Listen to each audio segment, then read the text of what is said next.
안녕하세요. 캔들피그와 김하백의 너블대화 시간입니다. 최근 들어 어느 나라라고 할 것 없이 초저금리로 시중에 엄청난 자금을 풀고 있는 건 사실인데요. 많은 경제 전문가들이 이렇게 감당하기 힘들어 보이는 빚을 걱정하는 의견도 많은 건 사실입니다. 그런데 일각에서는 전혀 걱정할 필요가 없다는 이야기를 하는 사람들도 있는데요. 그게 어떤 이야기인지 한번 들어보도록 하겠습니다. 반갑습니다, 김하백님. 네, 안녕하세요. 앞에서 말씀하신 게 MMT 이론이라고 해서 현대화폐 이론이라는 경제학 이론이 슬슬 다시금 관심을 받고 있는데요. 사실 개인적으로는 이 이론이 현실적이라는 생각이 별로 들지 않습니다. 그렇다고 무시할 만큼의 국소수의 의견도 아니고 점점 수면 위로 떠오르는 이야기다 보니까 한번 들어보자는 생각으로 영상을 시청해 주시면 좋을 것 같아요. 우선 이 MMT라고 부르는 현대화폐 이론은 미국이나 일본 같은 기축통화국에서 주로 나오는 이야기라는 걸 우선 말씀드리고 영상 내용을 시작하면 좋을 것 같아요. 네, 알겠습니다. 네. 통상적인 경제 이론에서는 GDP 대비 국가 채무가 너무 높으면 부정적으로 보는 견해가 있는데요. 그런데 이 현대화폐 이론에서는 그냥 지금부터는 이 현대화폐 이론을 약자로 MMT라고 부를게요. 네, 현대화폐 이론을 MMT. 네. 그럼 이 MMT에서는 국가 채무가 아무리 높아도 그건 그냥 숫자만 커지는 거니까 전혀 실물 경제에 위험한 게 아니라고 보는 입장인데요. 완전 고용하고 경기 부양을 위해서라면 정부가 확장적 재정 정책도 펼치고 또 금융 완화 정책을 통해서 화폐를 계속 발행할 수 있다는 주장이 MMT 이론입니다. 그러니까 목적이 완전 고용과 경기 부양이라면 돈을 막 찍어내도 된다는 내용인데 어쨌든 말이 돈을 찍는다는 거지. 중앙은행이 돈 찍어서 풀려면 정부가 발행한 국채나 시중의 회사채를 사들이고 그 대가로 돈을 찍어내서 공급하는 거잖아요. 그렇죠. 돈을 찍는다는 말이 중앙은행이 채권을 사들인다는 이야기인데 국채를 중앙은행이 사들였다면 정부는 그만큼의 이자도 같이 내야 한다는 얘기입니다. 그러니까요. 근데 이해가 안 가는 게 빚이 숫자일 뿐이라고 하는데 아무리 그렇더라도 어쨌든 부채가 커진 만큼 계속 나가야 되는 이자 규모는 커지는 거 아닙니까? 네. 그건 요렇게 생각하면 이해가 쉬울 텐데요. 원금 상환을 무기한 연장할 수 있는 이자만 나가는 3%짜리 대출을 가지고 있다고 칠게요.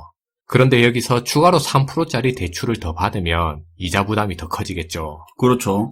그럼 0%짜리 이자나 혹은 0%에 가까운 이자로 대출을 받을 수 있으면 어떻게 될 것 같습니까? 0%짜리 대출을 받아서 전에 받은 3%짜리 대출 끄겠죠. 그 다음은요? 0%짜리 대출 최대한 막 땡겨 쓰겠죠. 어차피 이자 거의 없잖아요. 네.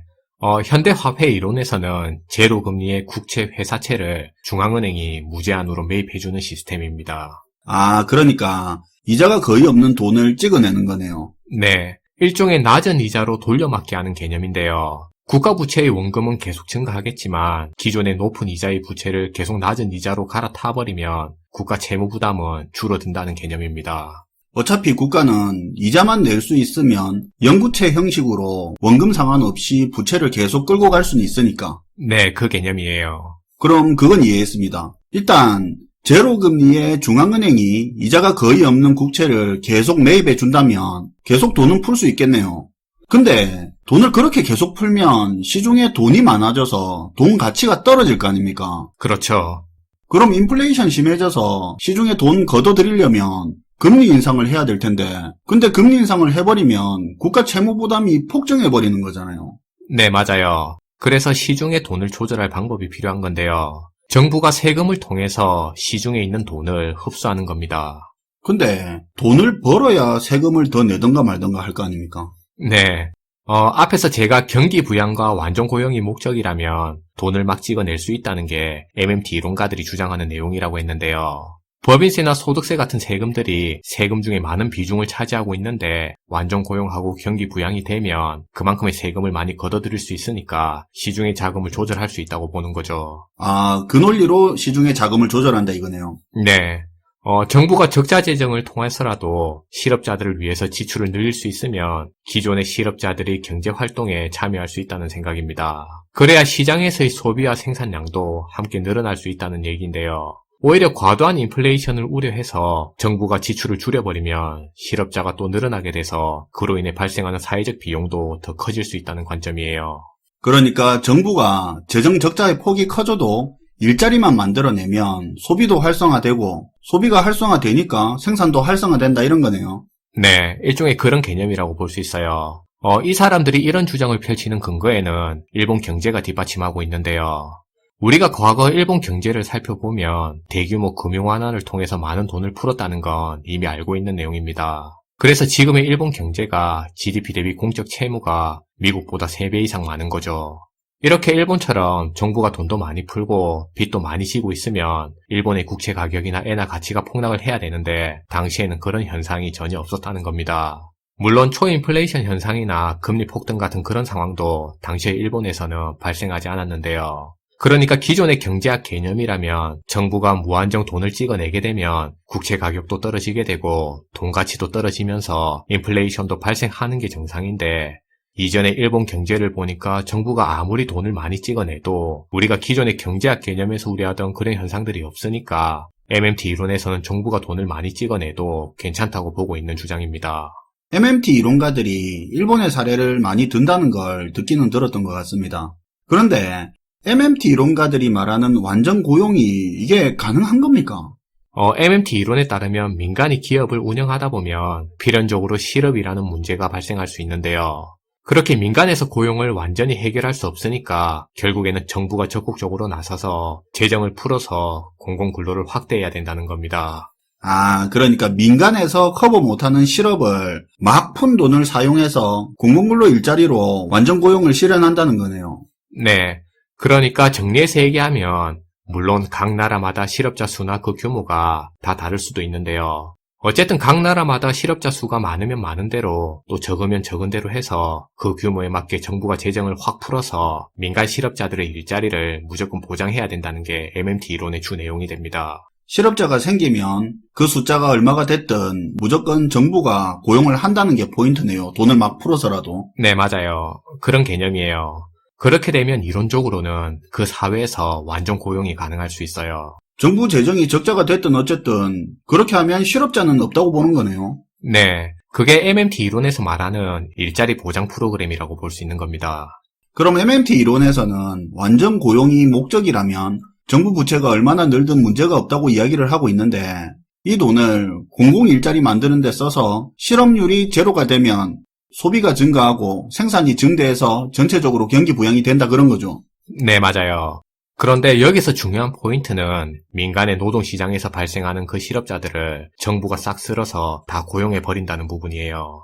그러면 민간 기업에서 근로자가 더 필요하면 어떡합니까? 실업자가 있어야 고용을 할 거 아닙니까? 전부 일하고 있는 상태잖아요. 네, 그러니까 민간 기업에서 근로자를 추가로 고용할 거면 그 임금만큼은 최소한 보장해줘야지 근로자들을 땡겨올 수 있게 되는 겁니다. 그렇게 되면 공공 일자리에서 주는 임금이 최저임금하고 같은 개념이 돼버리네요. 네, 맞아요. 민간에서 더 고용할 거면 결국에는 공공근로 일자리보다 더 높은 임금을 지불해야 더 많은 근로자들을 데려올 수 있고요. 반대로 현재 민간에서 고용하고 있는 민간 근로자들의 임금이 공공 근로자들의 임금보다 더 적으면 시장에 있는 민간 근로자들이 공공 일자리로 넘어갈 수 있는데요. 결국에는 민간 시장에서는 적정 임금을 맞춰서 보장해야 되는 상황이 됩니다. 결국 이렇게 정부에서 설정한 기초임금에 준하는 임금을 민간의 고용주들이 꾸준히 제공할 수 있으면 가계의 가처분 소득이 늘어나게 되는데요. 쉽게 얘기해서 MMT 이론을 통해서 완전 고용을 하게 되면 민간 시장에서는 가계의 가처분 소득과 총 유효 수요를 키워갈 수 있다는 이론입니다. 이렇게 늘어난 가계 소득의 증가는 소비도 다양해지면서 소비시장의 그 규모도 키우게 되고요. 그렇게 소비시장이 커지게 되면 다시 생산시장의 규모를 키우게 된다는 건데요. 그럼 이렇게 늘어난 수요시장을 채우기 위해서는 기업이 또 투자를 늘린다든지 고용을 증대시키는 효과를 발휘할 수 있다는 논리입니다. 결국에는 이런 선순환 구조의 사이클이 지속적으로 반복될 수 있으면 임금뿐만 아니라 물가까지도 안정적으로 성장하면서 그 국가의 경제 역시도 지속적인 성장이 가능할 수 있다고 보는 거죠. 그리고 그 힘의 원천이 정부의 완전 고용이라는 그 정책에 힘입어서 가능할 수 있다고 보는 주장입니다. 막 찍어낸 돈으로. 네. 어쨌든 오늘 내용은 미국이나 유럽, 일본 같은 국채 수요가 많은 기축통화국에서나 이론적으로 된다 안 된다 말이 있는 거지 우리나라 같은 국채 수요가 많지 않은 국가에서는 오히려 국가 신용도만 떨어질 수 있는데요. 게다가 국가 신용도 하락은 자금 조달 비용을 키워서 시장금리 상승까지도 유도할 수 있습니다.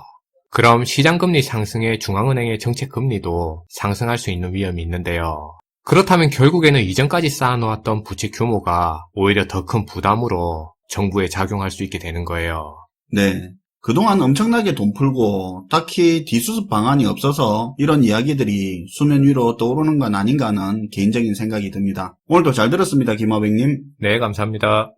오늘은 코로나 이후 양적 완화로 정부 부채 규모가 커지면서 슬슬 고개 드는 현대화폐이론 MMT에 대해서 이야기를 해봤는데요.